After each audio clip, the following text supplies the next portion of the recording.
Alors moi, j'ai commencé à travailler dans la psychologie du sport. Moi, je fais ça toute ma vie, donc j'ai commencé il y a plus d'une vingtaine d'années. Première partie du parcours, c'est l'INSEP, où j'avais commencé en étant stagiaire, donc dans la continuité là-bas. D'abord en collaborant avec des pôles, et puis après en intégrant le service médical. D'abord comme intervenant en service médical, après comme responsable de l'unité de psychologie du sport, où ça m'a permis de, voilà, avec mes collègues de structurer, de mettre en place différentes choses sur la psychologie du sport, avec vraiment comme priorité l'idée de concilier à la fois ce qui touchait à la santé mentale de l'athlète, à l'aspect clinique, et ce qui touchait à la performance de l'athlète, donc la partie plus préparation mentale. Mon sentiment étant depuis toujours que les deux étaient un petit peu indissociables, qu'on ne pouvait pas couper l'athlète en deux et qu'il fallait s'intéresser à la fois à ce qu'il était et, sur le terrain, en dehors du terrain, pas uniquement en tant qu'objet de performance. Donc voilà, donc ça m'a permis de faire plein de choses intéressantes, de collaborer avec plein de sports différents, avec toutes les fédérations, avec des collaborations plus spécifiques. Évidemment, mon sport de cœur qui était le basket, mais aussi avec la Fédération française de badminton, de les accompagner en compétition. Voilà, il y a eu des collaborations aussi spécifiques avec la Fédération française de baseball, de karaté, ou même chose, voilà, on a pu collaborer, faire des trucs super sympas ensemble, et puis voilà, beaucoup d'innovation. Et puis après, sollicitation pour être consultant auprès des Girondins de Bordeaux. Donc ça, c'était une saison. Donc voilà, premier pas, on va dire, dans le monde du football pro, où c'était aussi voilà, plein d'enseignements. Et puis c'était quelque chose de différent. Et peu de temps après, sollicitation pour rejoindre l'AS Monaco, cette fois à plein temps. Donc là aussi, ça a été deux saisons pleines avec l'académie, avec le groupe pro. Encore une fois, c'était quelque chose de différent. Donc moi, c'est quelque chose qui me plaisait parce que voilà, ça me permettait de toucher un autre univers, de faire des choses différentes. Et puis là, depuis le milieu de la saison dernière, consultant à nouveau avec le FC Lausanne, en complément de mes activités de consultant auprès de sportifs de haut niveau, en cabinet ou en visioconférence. Voilà un petit peu le parcours.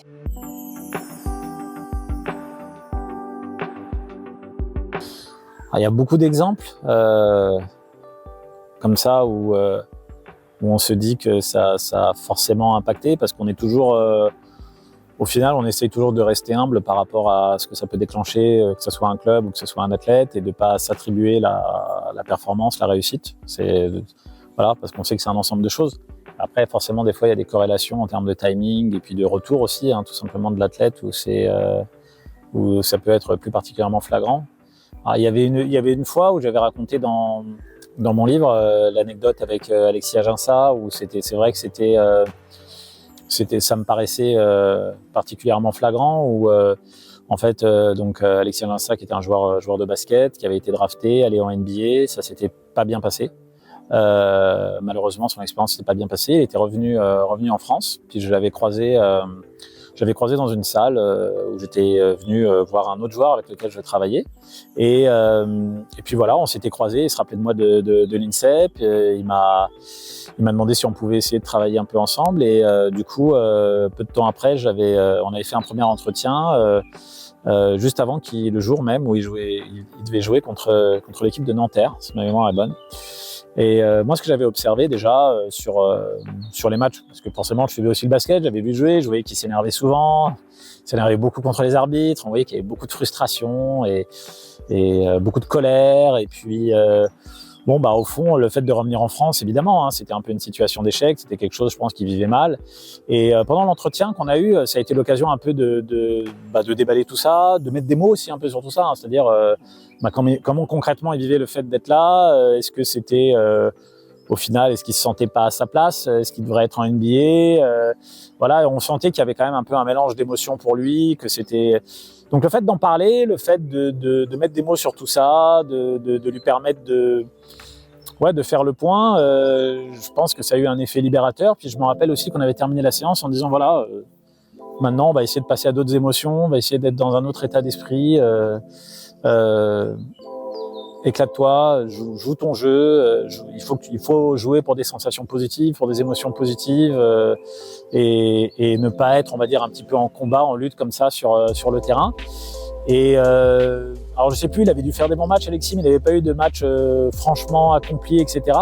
Et là, c'était, je me rappelle, j'étais dans la salle, c'était juste ahurissant, quoi. C'est-à-dire, et il avait même eu un article le lendemain dans la presse où je sais plus, la performance était monstrueuse. Je crois que c'était 25 points et 15 rebonds et son record de contre, le passé de contre. Bref, une performance totalement dominante et surtout le joueur enfin qui s'éclate sur le terrain. Et puis bon, c'était eu après, clairement le sentiment voilà, que la séance avait vraiment contribué à se sentir libéré, juste à prendre du plaisir, à plus réfléchir. Et donc voilà, c'est des cas de figure où évidemment on sait bien que c'est pas parce qu'il a fait une fois que maintenant il va faire que ça à tous les matchs, mais on a vu qu'à un moment donné, voilà, d'un point de vue assez basique en fait, le fait de mettre des mots sur des émotions, des fois des émotions qu'on sait qu'elles sont là, mais on les a pas forcément voilà, exprimées clairement, on n'a pas pu aussi trouver le positionnement. Hein, ce que j'essaie d'expliquer souvent, c'est que la psychologie du sport, au-delà des outils, c'est avant tout, ça reste de la psychologie, et que le premier outil, c'est d'arriver à identifier des émotions qui sont en nous, qui des fois sont complexes, même si on pense en avoir conscience, le fait d'en parler, ça reste quand même très différent. Donc le fait d'identifier, le fait d'accepter, et puis le fait d'arriver à avoir un positionnement clair sur ce qui va nous permettre justement de passer un cap. De nous mettre dans les meilleures dispositions, parce qu'au fond est-ce que je vais subir ces émotions, je subis ces émotions, ou est-ce que je vais prendre le dessus sur ces émotions et je vais choisir de jouer de telle manière, d'essayer de tout faire pour favoriser telles émotions. Et puis des fois voilà, le sportif de haut niveau c'est une machine aussi avec des petits réglages. Des fois vous faites un petit réglage comme ça au niveau mental, et puis comme tout le reste est là, dans le cas d'Alexis, le talent est énorme. Lorsqu'il y a tout, le physique, la technique, et puis que le petit réglage mental est dans le bon sens, ça peut changer beaucoup de choses au niveau du résultat, d'un chronomètre pour un athlète, etc. Donc c'est des fois où on se dit super, on a été utile, et puis ça lance de bonnes bases pour travailler ensemble après, quoi.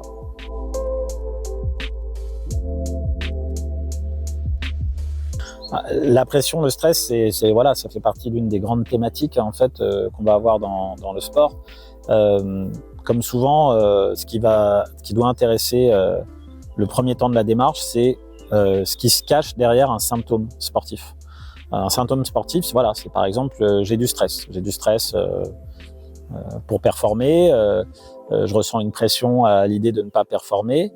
Voilà. Donc avant, encore une fois, de se précipiter vers un outil qui peut avoir un intérêt, c'est décoder le symptôme. C'est quoi les mots qu'on peut mettre sur ce symptôme. Donc voilà, j'ai peur de performer, mais pourquoi? Et si on creuse un petit peu, j'ai peur de performer parce que j'ai peur de décevoir des gens. Est-ce que j'en ai conscience déjà? Peut-être j'ai peur de décevoir, mais à quel point? À quel point j'ai peur de décevoir? Est-ce que au final, à quoi je pense? Par exemple, quand j'ai peur de pas être bon, est-ce que je pense avant tout à moi?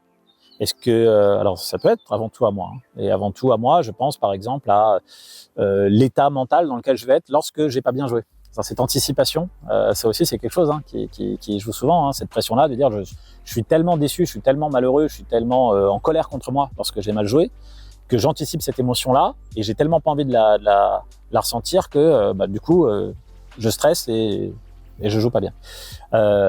Et puis ça peut être plus vis-à-vis de l'entourage, j'ai pas envie de décevoir mon coach, j'ai pas envie de décevoir mes coéquipiers dans un sport collectif, j'ai pas envie de décevoir ma famille, avec encore une fois une difficulté peut-être de faire la part des choses entre ce qui est réel et ce qui est fantasmé, parce que par exemple il y a beaucoup de fantasmatiques, quand on creuse, mais des fois dont le travail consiste à faire prendre conscience à l'athlète, qui peut avoir de la fantasmatique, des sportifs vont dire je veux pas décevoir mon entourage. Alors, par exemple je veux pas décevoir mon père parce que mon père il croit beaucoup en moi, mais est-ce que votre père, vous pensez que fondamentalement il va vous en vouloir, il va être en colère contre vous? Non, souvent pas être en colère, mais bon, il a envie de me voir, il n'est pas en colère contre vous, c'est plus que il sera déçu pour vous en fait. Mais il ne sera pas déçu de vous, il sera déçu pour vous. Et cette nuance, elle est essentielle. Pour vous, de vous. Ça, c'est quelque chose souvent qu'il faut faire dire aux athlètes, parce que la très grande majorité, par exemple, de l'environnement, des parents de sportifs, sont en réalité, la plupart du temps, assez bienveillants. Et lorsqu'ils ne le sont pas, c'est très facile à identifier. Les athlètes vous le disent tout de suite. Et puis après, il peut aussi avoir un mélange des choses. Voilà, c'est un peu de ma propre déception, un mélange de l'environnement, pas envie de décevoir le coach. Donc les principaux outils déjà, c'est d'arriver à cerner ce qu'il y a derrière, d'apaiser ce qu'on peut apaiser, de prendre un positionnement en disant bah voilà, encore une fois, je vais essayer de me diriger vers ce type d'émotion. Je vais essayer de pas éviter quelque chose, mais d'atteindre quelque chose. Je vais essayer non pas d'éviter de décevoir un tel, de décevoir ma famille, de décevoir le coach. Voilà, je vais pas y aller pour essayer d'éviter ça, ce qui va entraîner une crispation et une pression effectivement importante à l'idée de ne pas être à un certain niveau. Non, je vais essayer d'aller choper ça. Et enfin, on revient aux valeurs un peu fondamentales du sport. Je vais essayer d'y aller pour prendre du plaisir, pour m'exprimer, pour rendre fier, pour avoir envie de briller. Voilà, je vais essayer d'aller chercher toutes ces choses positives. Et je vais essayer de m'inspirer un petit peu de ça. Donc déjà, c'est le premier bel outil pour gérer la pression, c'est avoir ce positionnement par rapport à ce qui est vraiment attendu et de faire la part des choses entre le conscient, l'inconscient et ce qui est fantasmé. Est-ce que vraiment certaines choses qui me font peur, elles me font vraiment peur? C'est vrai? Ou c'est un peu une construction? Et des fois, on fait cette construction aussi parce que, attention, le cerveau, il est très vicieux. On a pu faire cette construction à un moment donné parce que ça servait la motivation. Faut pas que je décevoie les gens. En vrai, on sait qu'on va pas les décevoir tant que ça, mais on a envie de se mettre la pression pour jouer sur la motivation. Et donc, on se piège un peu nous-mêmes. C'est des pièges qu'on se tend un peu, puis des fois, on est prisonnier de nos propres pièges. Donc déjà, démêler un petit peu tout ça. On arrive à le faire tout seul, on arrive en parlant avec des gens, puis c'est toute l'utilité d'un préparateur mental, d'un psychologue du sport. Et puis après, il y a des outils. Qui vont s'inscrire dans tout ce qui est les routines pré-compétitives. Donc, dans les routines pré-compétitives, on va avoir un ensemble de choses qu'on peut caler, d'éléments qu'on peut caler qui vont nous aider d'aller d'un point A à un point B. Le point A, c'est le début de ma préparation et le point B, c'est juste avant le début de ma compétition. Voilà. Et là-dedans, c'est à personnaliser. Donc, on sait qu'il y a des choses qui vont être importantes, de faire ce point, de fixer ses objectifs par rapport à ce que j'attends de ce match. Et puis, il peut y avoir des outils comme la musique, évidemment. La musique qui peut m'aider à trouver un certain flow, un certain confort. Et encore une fois, ça se travaille. Quel type de musique?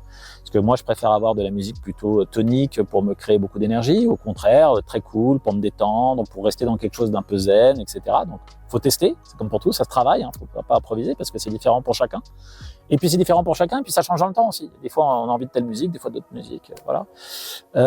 Il peut y avoir de la visualisation évidemment pour nous aider à avoir des références positives de ce qu'on va être amené à accomplir et d'avoir ça clairement dans notre tête, d'avoir ces bonnes références d'images, d'actions, de communication aussi, de posture, parce que s'il n'y a pas que de la gestuelle, simplement voilà comment je vais réagir par rapport à telle difficulté, comment je vais communiquer, comment je vais me sentir. Voilà, donc un ensemble de petits outils, de petites techniques comme ça qui peuvent contribuer. Les mots-clés aussi, d'avoir des mots-clés qu'on a travaillé en amont, qui vont être un peu comme un guide de ce que je vais essayer d'accomplir aussi pendant le match, qui symbolise un petit peu des points fondamentaux, des repères de ce que je vais accomplir au niveau mental. Donc, par exemple, de la combativité, du plaisir, du relâchement. Voilà, c'est mes 3 mots-clés. Je vais essayer de me rappeler ça dans l'avant-match et aussi pendant le match pour garder ce fil conducteur de l'état d'esprit que je veux appliquer pendant l'ensemble d'une compétition. Mais lorsqu'on travaille sur l'ensemble de ces éléments, lorsqu'on a tout ça, déjà on va avoir une belle boîte à outils pour favoriser justement cette gestion du stress et aller sur un terrain de sport, quel qu'il soit, mais avec des émotions qui correspondent le plus possible à ce qu'on a envie de ressentir. Et donc non plus subir ces émotions, mais essayer de favoriser au maximum le type d'émotion que j'ai envie de ressentir lorsque je vais aller sur le terrain, indépendamment de ce qui va s'y passer.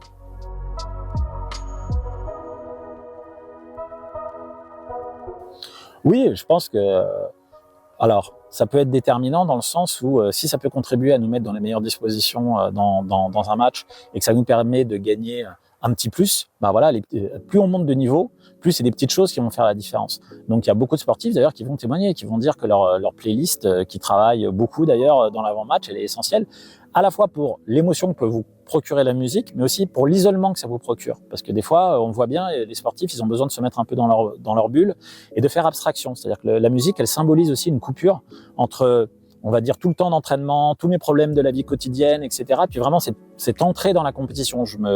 Parce que souvent la musique correspond aussi des fois un petit peu à un travail de visualisation. Donc je me mets déjà dans ma compétition, je me mets dans une certaine rythmicité, la rythmicité étant accompagnée par le choix musical. Donc oui, ça peut faire une différence. En tout cas, ce qui est important, c'est pour chaque aspect comme ça du mental, c'est de voir est-ce que ça peut m'apporter un plus et comment ça peut m'apporter un plus. Et c'est en additionnant tout un tas de petits plus que des fois on arrive à gagner à la fois en stabilité mentale, en stabilité émotionnelle et améliorer globalement notre performance. Et comme la performance est quelque chose de cyclique, c'est-à-dire que plus on se sent en confiance, plus on performe bien, et plus on performe bien, plus ça renforce notre confiance. Il faut essayer de tout faire pour amorcer ces cycles positifs.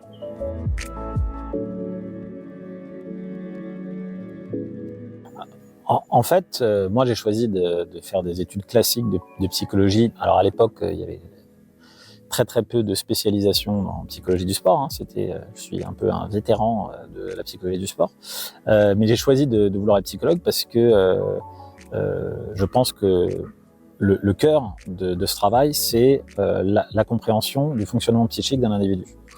Et donc je pense que la vraie différence, lorsqu'on est psychologue du sport, c'est qu'on va se pencher sur une approche globale de l'individu. Donc dans son interaction avec le sport, dans ce qui se passe en dehors du terrain, ce qui se passe dans sa vie personnelle et aussi dans ce qui se passe sur le terrain. Donc c'est vraiment cette approche globale, moi, qui m'a intéressé, et de mettre vraiment l'humain, le facteur humain, personnel, unique, au cœur du travail.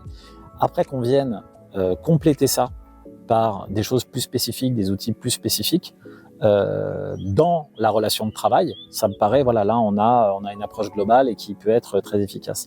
Et c'est pas du tout le fait de dénigrer tout un tas de pratiques et d'outils, c'est que toutes les techniques et les outils et qui sont de plus en plus pointus, des fois, et de plus en plus intéressants, ne doivent pas négliger l'aspect central qui est la relation humaine, le lien de confiance qu'on a avec l'athlète, la compréhension singulière qu'on a de cet individu-là, des fois dans sa performance, mais aussi des fois dans ses difficultés personnelles. Donc je pense que le cœur de mon métier d'être avant tout psy, c'est essentiel, c'est ce qui me permet de mieux appréhender les athlètes, et mieux les appréhender, c'est aussi mieux les aider et mieux les accompagner. Et des fois, au contraire, je pense qu'il faut vraiment être capable de laisser complètement les outils de côté, l'aspect et juste de se parler, juste essayer de comprendre ce qui se passe et de rentrer dans l'intimité de l'athlète. Et ça, c'est avant tout le métier du psychologue.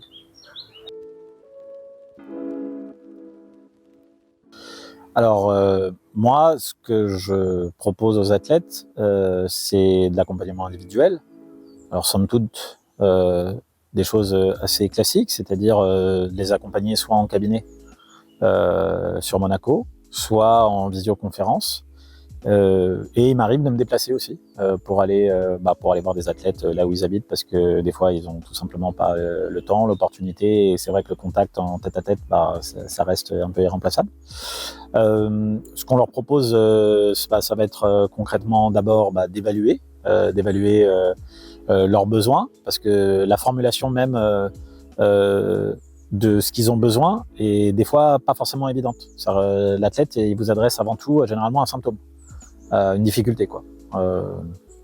Je suis moins en confiance, je stresse, je me crispe à tel moment de la compétition, et puis surtout ce qu'ils vont noter, c'est un caractère répétitif.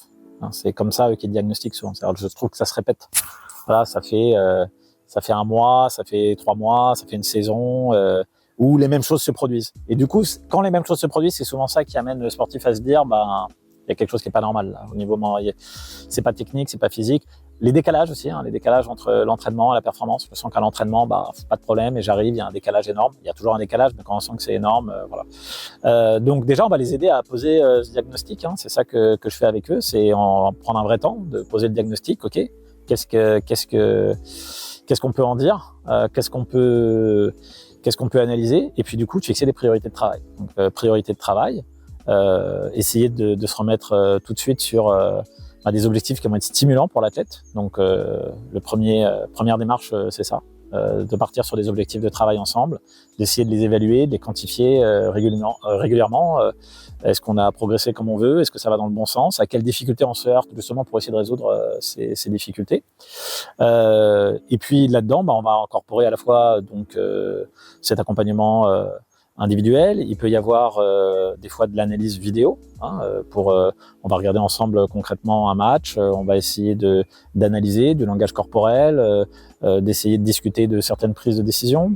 Il peut y avoir un travail qui va être plus sur tout ce qui va encadrer la sophrologie, donc de la relaxation, de l'imagerie mentale, qui vont des techniques qui vont permettre à la fois d'améliorer du bien-être, mais aussi de la concentration. On peut aussi incorporer de la méditation, qui est un outil aussi très intéressant, qui permet de la même manière de pouvoir s'inscrire, que ce soit dans de l'approche de la compétition, dans la capacité à faire le vide, d'améliorer la concentration, de gérer aussi tout un tas de choses qui se passent en dehors du terrain, qui peuvent être pressurisantes. Donc de leur proposer aussi ça comme type de technique, on va dire, pour les aider à résoudre un certain nombre de problèmes. Et puis il peut y avoir aussi des choses. Attends, là, je me suis paumé. Je réfléchis. On va couper du coup. J'essaie de lister justement les différentes choses. Donc l'évaluation, imagerie mentale, relaxation, analyse vidéo. Ah oui, voir les entretiens d'avant-match. Alors ça, je vais reprendre sur les entretiens d'avant-match. Et puis débriefing, entretien d'avant-match, débriefing. Au niveau individuel, c'est à peu près tout. Est-ce que je fais aussi au niveau collectif? Par exemple, quand je travaille pour une équipe? Tu peux, ouais. Ok, ouais. Dans le deuxième temps, je te poserai la question. Ok, ouais. Bah, je termine. Du coup, j'essaie de voir est-ce qu'il y a autre chose à ce niveau-là, mais non, je pense pas. Je pense qu'on va pas. Je vais pas. C'est à peu près tout. Et puis, il peut aussi avoir ce qui va être de l'ordre du conditionnement, donc des entretiens d'avant-match, des entretiens qui peuvent se passer juste avant la compétition, de manière à faire un petit recap des priorités. Voilà, encore une fois, on va essayer de trouver un petit plus qui va permettre de mettre l'athlète dans les meilleures dispositions. Donc, entretien d'avant-match et des entretiens de débriefing aussi. Donc voilà, pour essayer un peu à chaud, justement, de voir comment on a vécu la compétition et puis par rapport aux objectifs qu'on s'est fixés, qu'est-ce qui a pu poser problème, pour que ça vienne réalimenter, le futur travail. Et puis on peut aussi faire, ça c'est quelque chose que j'ai mis en place avec les athlètes depuis un certain temps, sur des thématiques spécifiques sur lesquelles on va travailler. Donc, par exemple, on va travailler sur la concentration, on va travailler sur le discours interne. Je mets en place des questionnaires. Donc des auto-questionnaires que les athlètes vont remplir régulièrement après chaque entraînement, après chaque match, qui vont avoir beaucoup de bénéfices. D'une part, ça va amener l'athlète à se questionner sur lui, voilà, sur des axes qui touchent le mental. Est-ce qu'il arrive à mettre l'accent sur ce qu'on a fixé? Est-ce qu'il est déjà le forcer à y penser un petit peu après chaque entraînement, après chaque match? Donc c'est un peu un apprentissage, c'est un peu comme un entraînement, c'est un entraînement mental. D'avoir ce bénéfice-là, ça va être le bénéfice que ça va favoriser la communication avec moi. Parce que du coup je vais recevoir ce questionnaire des fois de manière quotidienne, donc ça me donne l'opportunité de réagir aussi ou de questionner, tiens, aujourd'hui c'était pas terrible, qu'est-ce qui s'est passé, même si c'est pas l'occasion d'un échange direct, c'est quelque chose qui peut être repris après coup dans la prochaine séance. Et puis ça va aussi générer des stats. Et ça, c'est intéressant parce que ça permet de quantifier des fois quelque chose qui n'est pas toujours évident à quantifier, qui est sur cet aspect mental, psychologique. Et comme c'est des stats qui sont tirées avant tout de l'auto-évaluation des joueurs, elles sont forcément assez parlantes. Elles parlent généralement aux joueurs et ça permet de mettre assez bien en lumière les points forts et les points, on va dire, qui restent à améliorer pour un joueur. Ça lui permet, lui, de visualiser, de quantifier les choses et même chose, de se remotiver, de se fixer des objectifs pour voir comment est-ce que je peux essayer d'améliorer un petit peu ces chiffres, ces données-là, parce que généralement, et très très fréquemment, lorsqu'il y a amélioration, ça se traduit sur le terrain. Lorsqu'on arrive à améliorer ces données-là, concrètement, qu'on arrive à trouver beaucoup plus de satisfaction sur ce qu'on fait au niveau, par exemple, de la concentration à l'entraînement et en match, ça se traduit très très fréquemment par une meilleure performance. Donc ça, c'est aussi des outils que je mets en place avec les athlètes qui sont très simples. Toujours essayer de trouver quelque chose qui soit très simple, très facile à appréhender et très efficace. Et qui ne nécessitent pas beaucoup de temps. Ils ont un lien sur leur téléphone, ils n'ont qu'à cliquer, ça leur prend 5 minutes à remplir le questionnaire, à me mettre un petit commentaire. Et c'est aussi un très bon outil de travail. Donc je vais mettre l'ensemble de tous ces aspects, tous ces outils-là à disposition de l'athlète. Et en fonction de ce qu'il a besoin, on va aller vers les outils les plus appropriés. Alors les questionnaires, en fait, ils ont été, je les ai créés il y a déjà un certain temps.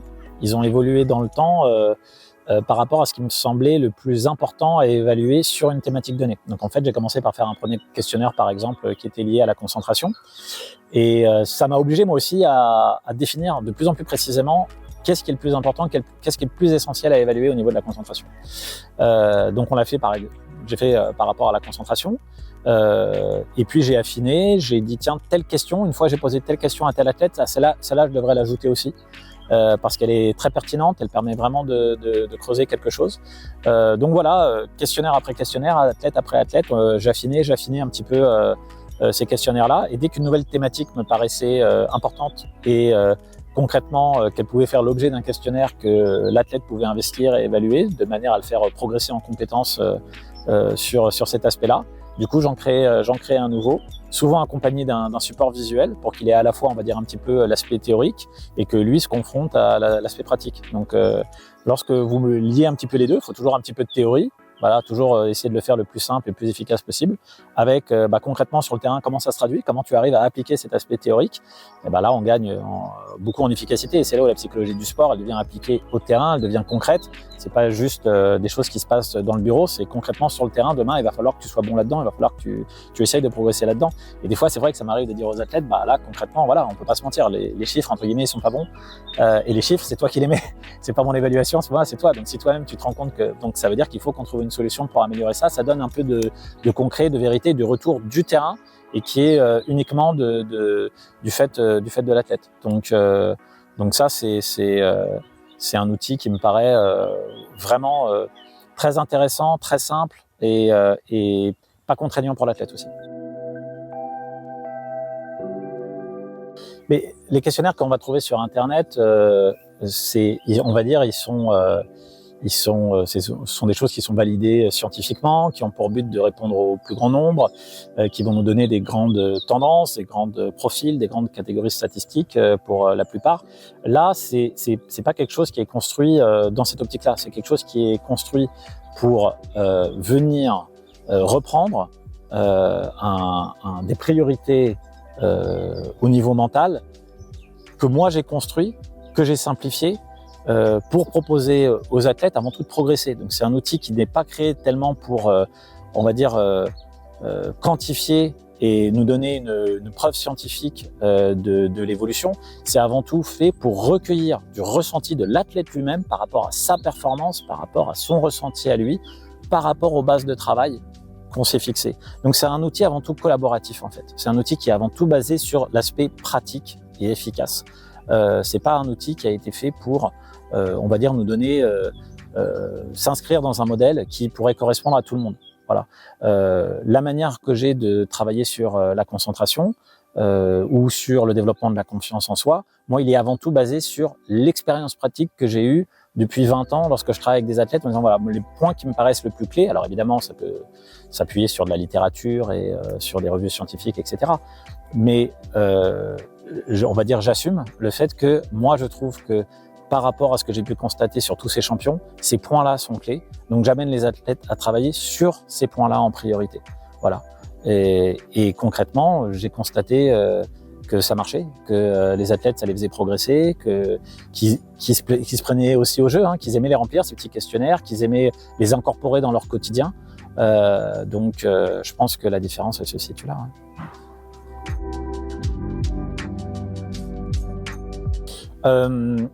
On prend plein d'éléments en compte lorsque on essaie d'accompagner un athlète. Donc, des choses évidentes comme son âge, son expérience du haut niveau et en fonction du type de sport, parce que voilà, on incorpore avec l'expérience, on va dire, des informations en fonction que ce soit des sports collectifs, des sports individuels, des sports de combat. On sait déjà qu'on a certains éléments. Après, pour affiner, je pense que ce qui est essentiel, c'est d'avoir une évaluation qui est fine et qui est globale. Donc moi, la manière dont je procède, c'est que j'ai une grille d'évaluation pour un premier rendez-vous, du coup qui va être très complète. L'entretien va prendre entre 1 heure et demie, des fois même plus. Ça dépend aussi si l'athlète est très bavard, si on a beaucoup de choses à évoquer. Et dans cette grille, on va à la fois aborder tout ce qui est sur l'aspect mental. Donc on va interroger toutes les habilités mentales et à la fois des choses qui vont être plus sur la vie personnelle et le vécu. Le but, c'est que ce soit avant tout une ouverture au dialogue. Au-delà des questions, encore une fois, voilà, moi je suis pas sur un questionnaire type avec, on va pas sortir avec un profil de personnalité, avec des plus, des moins, des tendances et des graphiques. Non, c'est vraiment une ouverture au dialogue. Maintenant, encore une fois, le questionnaire d'évaluation, il a été affiné dans le temps, après beaucoup d'entretiens, pour essayer d'aller cerner ce qu'il y a vraiment, d'aller chercher l'information qui va être la plus pertinente pour cerner la problématique de l'athlète. Donc ça va être vrai pour chaque item. Lorsqu'on va parler des objectifs, on va essayer de voir, est-ce que, je pose la question par exemple sur les objectifs de l'athlète, mais au-delà de la réponse, ce qui va m'intéresser, c'est à quel point la réponse est précise, à quel point elle est définie, à quel point elle est logique par rapport à son âge, à son projet. Donc il y a la réponse, on va dire, brute, décodée du sportif, mais aussi ce que moi je peux en faire en termes de ma propre analyse. Donc c'est vrai par exemple sur les objectifs, après on va interroger la confiance en soi, et quand je vais interroger la confiance en soi, ce qui va m'intéresser à la fois, ça va être aussi au début de sa carrière, quand il était jeune. Aujourd'hui, on va interroger différentes temporalités, mais on va aussi, je vais aussi essayer d'aller voir comment l'athlète lui-même définit la confiance en soi. Parce que ce qui est vraiment quelque chose d'important, c'est qu'on utilise beaucoup de mots lorsqu'on parle de mental dans le sport. Et des fois, pour les sportifs, sur les sportifs même des fois de très haut niveau, mais aussi amateurs, les termes ne sont pas si clairs que ça, entre la confiance en soi et la détermination et la motivation. Et puis des fois, ça nous permet de resituer un petit peu avec la théorie. Ça, c'est peut-être pas une question de confiance, peut-être c'est plus une question de motivation, peut-être c'est plus une question de concentration, peut-être c'est pas tellement un problème de concentration, c'est plus vraiment un problème de gestion du stress, etc. Donc ça nous permet de vraiment d'affiner. Et puis par rapport à ça, de voir entre ce qui se passe sur le terrain, la chronicité, ça c'est très important. Depuis combien de temps ça dure? Est-ce que c'est depuis très longtemps? Est-ce que c'est nouveau? Est-ce qu'il y a quelque chose qui s'est passé? Il y a un événement qui est survenu? Voilà. Toutes les informations dans un entretien, on va essayer de le faire qu'il soit le plus ouvert et le plus sympathique possible. En fait, c'est surtout ça, c'est qu'il faut que ce soit sympa. Faut pas que ce soit lourd, faut pas que ce soit pénible pour l'athlète. Faut que ce soit agréable de se parler, d'échanger, que la balle rebondisse un peu, si je puis dire, et que ce soit un échange sympathique où moi j'apprends à connaître l'athlète, mais lui aussi apprend à me connaître et qu'on comprend un petit peu comment je fonctionne, ce que j'interroge et là où j'essaie de l'amener.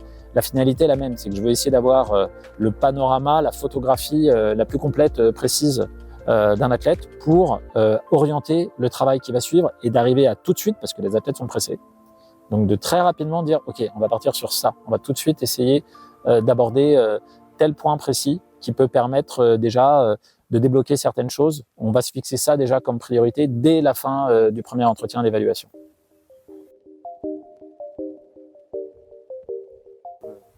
C'est compliqué parce que c'est un peu lié à la question d'avant. Ça dépend de ce qu'on a diagnostiqué, entre guillemets. Je ne sais pas trop comment répondre à ça parce que ça dépend vraiment de ton problème. En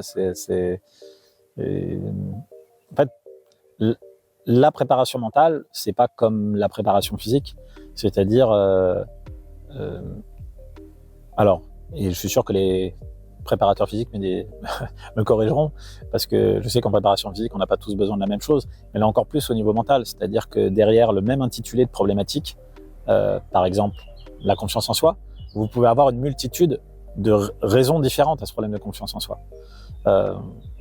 Encore une fois, je suis sûr que la raison pour laquelle on ne court pas assez vite ou qu'on ne saute pas assez haut, les raisons peuvent être aussi multiples. Après, au niveau mental, les ramifications elles peuvent être très complexes et pas toujours évidente. Donc, on peut pas dire à quelqu'un si vous avez tel problème, il y a telle solution.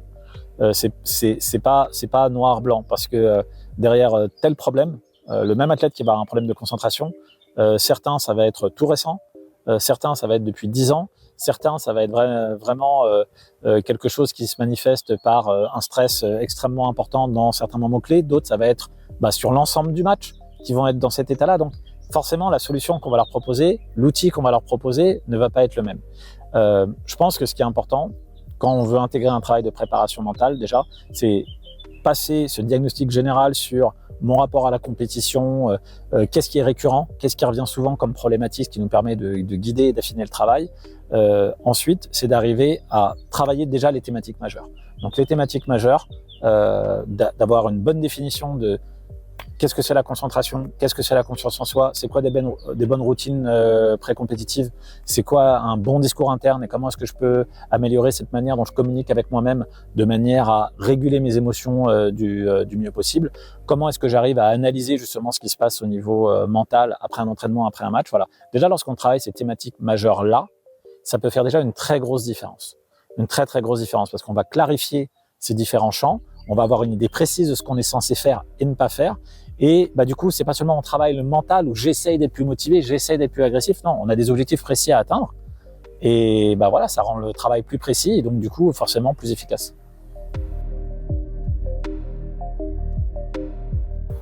Il y a beaucoup de défis que j'ai pu rencontrer dans ma carrière, surtout étant un peu pionnier à une époque où on était beaucoup moins accueillis à bras ouverts. Je ne crois pas que c'est le cas encore aujourd'hui, mais en tout cas avec beaucoup moins de défiance aujourd'hui, avec beaucoup moins de préjugés, beaucoup moins d'opinions négatives. Aujourd'hui, c'est quand même beaucoup plus admis et répandu que la préparation mentale, c'est important, que l'aspect mental, ça se travaille, qu'il y a des spécialistes dans ce domaine-là et que tous les gens qui travaillent dans ce domaine-là ne sont pas des gourous ou des charlatans. Bon, donc déjà, c'est plus facile forcément ces dernières années que il y a 25 ans quand j'ai commencé. Je pense que ce qui a été peut-être le plus gros challenge, ça a été d'arriver à trouver un bon positionnement qui permet à la fois de moi de faire ce que j'ai envie de faire, c'est-à-dire avant tout d'accompagner l'athlète dans sa performance, mais pour répondre à ça, pour répondre à cet accompagnement-là, de voir entre ce qui est des outils, entre ce qui vient des outils propres à la préparation mentale, des outils qui ne viennent pas de la préparation mentale, parce qu'encore une fois, il faut rappeler que la méditation, la relaxation, tout ça, c'est à la base ne sont pas des choses qui viennent du champ de la psychologie du sport. On a trouvé des manières de l'utiliser, soit de manière brute, soit de manière adaptée dans l'univers du sport de haut niveau, et de faire un peu un patchwork, un petit peu comme ça, ce qui en fait revient à dire à créer notre propre méthodologie, en écoutant les courants de pensée qu'il peut y avoir, sans les rejeter, en prenant peut-être ce qu'il y a à prendre, mais c'est vrai que moi j'ai pris le parti de ne pas suivre nécessairement une voie tracée qui était soit une voie plus scientifique, soit une voie beaucoup plus clinique, parce qu'à l'époque c'était vrai, c'est qu'il y avait peu d'intermédiaires. Et ce qui a été dur, c'est ça, c'est d'une part d'arriver à le définir, ce positionnement et cette méthodologie, et puis à la fois ensuite d'arriver à le tenir dans le temps et d'arriver à être convaincu que c'était une approche qui pouvait être efficace avec les athlètes, avec les collectifs avec lesquels j'ai pu travailler. Puis voilà, je pense que c'est vraiment un domaine dans lequel il faut avoir des convictions et il faut à la fois être capable de se remettre en question, je pense, mais à la fois aussi avoir des convictions auxquelles on croit et qu'on a envie de défendre. Donc le challenge, ça a été ça, c'est-à-dire de pas perdre la foi sur le fait que c'est quelque chose c'est une discipline qui est très importante, qu'à l'époque c'était très très difficile d'en vivre ou même de trouver du travail là-dedans, et d'arriver à rester convaincu que l'approche qu'on prend est une approche qui va vraiment contribuer à aider les athlètes et d'avoir cette démarche intellectuelle, cette honnêteté intellectuelle vis-à-vis de soi-même, de se dire ok, vraiment, qu'est-ce qui me permet de faire mon métier le mieux possible, tout en préservant aussi, et ça c'est un des autres gros challenges, la confidentialité, un petit peu la bulle que je peux offrir aux sportifs, parce que voilà, dans l'univers de la performance, il y a des gens qui autour de l'athlète, ils attendent des retours et qui ont envie de savoir comment ça se passe, et qu'arriver à trouver un équilibre là-dedans entre préserver ce qui se passe entre l'athlète et moi et communiquer avec son entourage, c'est aussi forcément un challenge, d'autant plus quand on est psychologue et que on est forcément tenu à une confidentialité de notre travail. Ça aussi, c'est des challenges, alors pour moi, mais pour tous les psychologues du sport et beaucoup de préparateurs mentaux dans cet univers-là. J'ai des fois des étudiants ou des jeunes préparateurs mentaux qui discutent avec moi, ils sont tous confrontés à ce challenge-là. de comment est-ce qu'on fait pour formuler des retours, comment est-ce qu'on fait à la fois pour pas trahir la confiance de l'athlète. Alors c'est des questions fines, des fois délicates. J'ai eu la chance qu'on puisse aussi les travailler en équipe quand j'étais à l'INSEP avec des collègues, donc on avait tous les mêmes réflexions et du coup d'arriver à trouver des positionnements qui permettent d'arriver à avoir des bons positionnements vis-à-vis de ça. Mais ça c'est des challenges dans la pratique professionnelle avant tout.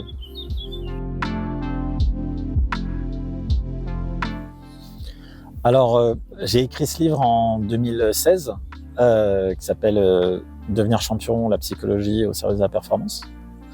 Vraiment, j'ai écrit ce livre à la base parce que je voulais faire un témoignage, d'avoir un écrit qui allait être utile aux athlètes. Vraiment, ma réflexion, c'était de dire, il y a quand même beaucoup d'entretiens que je fais avec des athlètes, que j'ai déjà fait avec d'autres, où je suis amené à dire les mêmes choses, à expliquer les mêmes choses. Et du coup, ça serait utile pour eux d'avoir déjà ces notions-là un peu fondamentales, pour eux, pour leur entourage, que ce soit des entraîneurs ou des parents. Donc je pense que c'est le public. Et j'ai vraiment écrit ça avec ce souci de dire il faut que ça soit utile pour les sportifs. Mon souci que ça soit utile pour les sportifs et pour leur entourage, mais en premier lieu pour les sportifs. Donc aussi j'avais le souci que ça puisse être facile à lire pour les sportifs. Et je voulais pas, ce faisant, faire quelque chose où la communauté professionnelle allait me dire c'est formidable, qu'est-ce que c'est brillant, ou qu'est-ce que, si tant est que j'en avais les moyens de faire ça, mais j'ai voulu essayer de garder le cap, de me dire le but c'est que ça soit utile pour les athlètes. Et comment est-ce que je vais accrocher les athlètes pour arriver à ce que ce soit le plus facile pour eux? C'était aussi d'incorporer ça aussi sous forme de témoignages, de collaboration. Donc de petits moments, de petits aperçus, en fait, comme si à un moment donné on pouvait mettre la caméra dans le bureau avec un athlète qui rentre, un début d'entretien ou une partie d'un entretien qu'on resitue dans le temps et une analyse derrière. Et tous les témoignages que j'ai eu d'athlètes, c'est que ça leur permettait de s'identifier beaucoup plus facilement, évidemment. J'ai eu des athlètes qui m'ont dit je me suis reconnu dans toutes les histoires. J'ai certains qui me disaient mais est-ce que c'est normal que je me reconnaisse dans toutes les histoires? J'ai dit oui, c'est normal parce que j'ai choisi volontairement des histoires qui étaient les plus représentatives pour justement que ça parle au plus grand nombre. Donc moi on n'est jamais, quand on écrit un livre, surtout avec le recul, on n'est jamais pleinement satisfait, c'est pas possible, mais je suis content de la production de ce livre, avant tout parce que j'ai eu beaucoup de témoignages de sportifs qui me disaient que ne serait-ce que sur un passage, ne serait-ce que sur un chapitre, le chapitre sur la concentration, le chapitre sur les problématiques qu'on peut avoir liées à la blessure, ou voilà, qu'il y a un chapitre en particulier qui leur a parlé, qui les a aidés. Et si dans ma tête c'était si ça peut contribuer à aider ne serait-ce que quelques athlètes, déjà ça sera gagné, ça sera ce livre a eu toute une utilité. Donc ça, je suis convaincu aujourd'hui qu'avec le recul, ça a eu son utilité et surtout ça a permis d'ouvrir un éclairage qui était justement pas sur un livre de recettes, sur comment devenir le meilleur, comment résoudre tous vos problèmes. Non, c'est un livre d'éclairage sur la réalité de ce que c'est d'être sportif de haut niveau et de se confronter à une notion de performance. Donc je sais que j'ai même eu des sportifs amateurs à qui ça a beaucoup parlé parce qu'ils retrouvaient les mêmes types de problématiques lorsqu'ils essayaient d'être le plus performant possible, le même type de frustration, et les témoignages de ces champions, en fait, ça les a rassurés quelque part. Et ok, ça va, il n'y a pas que moi. Ça, c'est quelque chose que j'ai beaucoup entendu. Ça va, il n'y a pas que moi. Il y en a d'autres qui ont vécu exactement la même chose. Et ça, je pense que c'est la force de reprendre à la fois du partage, du témoignage, et aussi de livrer une analyse, si possible, la plus simple possible, la plus concrète possible, pour que ça puisse être utile. Le but, c'est vraiment de faire un livre qui était utile. Et à ce niveau-là, je pense que oui, ça peut être utile à la fois à des sportifs et à la fois à des parents, de l'entourage. Peut-être tout ne va pas leur parler, peut-être il y a des choses qui sont plus sur le début de leur carrière, le début de l'investissement, les premières difficultés qu'on peut avoir, les premières angoisses, ou des choses qui vont leur parler, et des fois peut-être des choses qui sont plus concrètement sur la préparation mentale, sur la concentration, qui peuvent leur parler. Mais je pense qu'il y a souvent une partie au moins dans laquelle vous allez vous dire tiens, ça me parle, ou ça peut m'être utile. Alors une anecdote inspirante, je pense que moi je peux remonter tout au début de mon parcours. En fait, à l'époque, je suis j'ai eu une initiation à la psychologie en terminale et je connaissais rien en psychologie. Et on a eu un très bon prof de philo que je salue ici, qui était formidable. Et l'un de mes très bons amis et moi d'ailleurs, grâce à ce professeur de philosophie, Monsieur Rosa. Merci Monsieur Rosa. Et ben ça nous a donné envie de faire des études de psy. Et moi, depuis le départ, je me dis mais je suis passionné de sport, je suis passionné de psy. Ça serait super si je pouvais travailler dans les deux. Donc je décide avec ma personnalité particulière de dire bah je vais faire ça. En fait, mais j'en ai jamais entendu parler. Je sais même pas si c'est un métier. J'ai 18 ans. Le sport c'est passionnant. L'aspect mental ça me passionnait. Je n'arrêtais pas de me dire mais comment ça se fait que des fois j'arrive à mettre tous mes tirs à l'entraînement au basket et que j'arrive sur le terrain et que j'en ai plus un. C'est bizarre. Il y a des choses qui m'intéressaient dans cet aspect-là. Et puis des champions qui arrivent à se transcender. Moi, je sortais de la Coupe Davis qu'on avait gagnée avec Noah comme coach.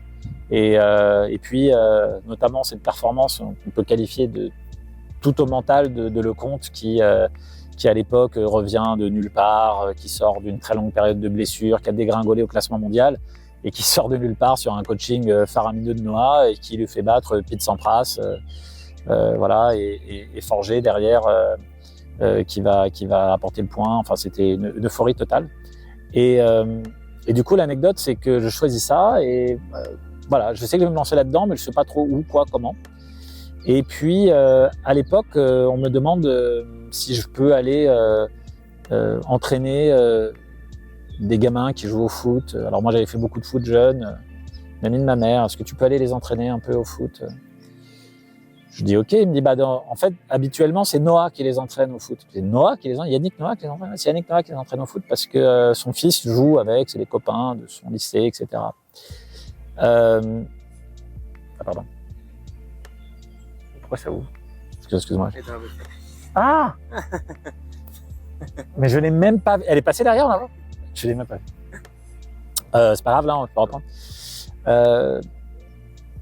Donc oui, il me dit c'est Yannick Noah qui les coach, qui les entraîne, mais là il n'aura plus le temps, donc il y a besoin de quelqu'un juste pour pour les aider à taper dans le ballon, etc. Et d'ailleurs dans l'équipe à l'époque il y a du coup Joachim Noah qui fera pas du foot mais du basket et qui fera une très belle carrière NBA. Et donc je vais c'était à Bagatelle, sur les terrains de foot de Bagatelle. Rendez-vous est donné et Noah doit m'expliquer, Yannick, un petit peu comment ça se passe. Et moi, forcément, je suis un peu content de rencontrer Yannick Noah parce qu'à l'époque, j'ai 18 ans et je rencontre un de mes idoles. Et donc, j'arrive et Yannick est là, en posture de yoga sur le terrain. Voilà, à la Yannick, extrêmement cool et extrêmement gentil. Il m'explique, voilà, il tape dans le ballon et qu'on vient juste pour qu'il s'amuse, quoi.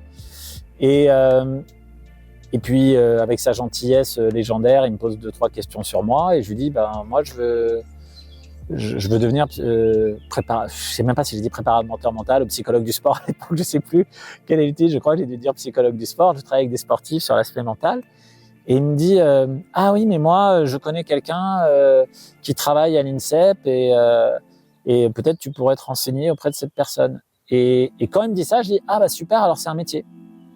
Je savais pas que ça existait. Du coup, il y a des gens qui font ça comme métier. C'est génial.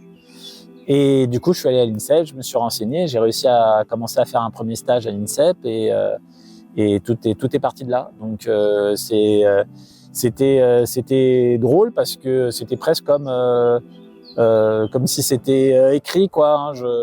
Un sentiment de dire voilà, cette espèce de petit coup de pouce du destin qui à un moment donné te dit oui, tu peux y aller, c'est un métier qui existe. Qui d'autre de mieux qu'Yannick Noah pour nous confirmer que ça existait. Donc ça c'était une anecdote je trouvais ultra sympa. Et puis voilà, après ça m'a permis de continuer de partir là-dedans en me disant voilà, c'est un métier qui existe, de continuer à me renseigner, de voir qu'il y avait différents courants de pensée, que c'était beaucoup plus développé évidemment aux États-Unis qu'en France. Et justement d'arriver dans un moment où on avait beaucoup de liberté parce qu'en fait les choses n'étaient pas non plus définies, donc les choses étaient à créer, il y avait pas, c'était pas si structuré que ça. Et c'était le début d'une belle aventure dans ce métier.